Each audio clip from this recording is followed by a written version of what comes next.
ওম শান্তি। আনক অভিশাপ দিয়াৰ আগত 10 বাৰ চিন্তা কৰিব।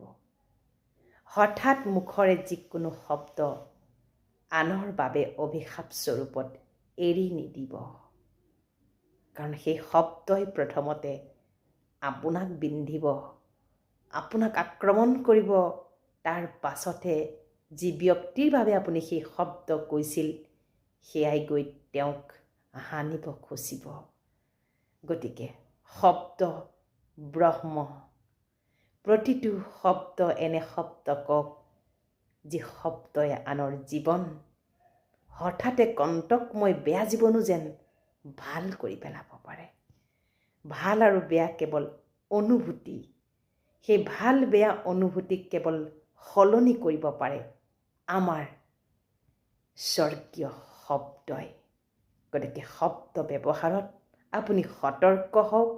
আৰু যদি সঁচাকৈ আপুনি দিব বিচাৰে কাৰোবাক কিবা, একো দিব নালাগে, কেৱল আপুনি ভাল শব্দ দিয়ক। সেই ভাল শব্দকেই আশীৰ্বাদ বুলি কোৱা যায়। আশীৰ্বাদ দিয়ক আৰু আশীৰ্বাদ লওক।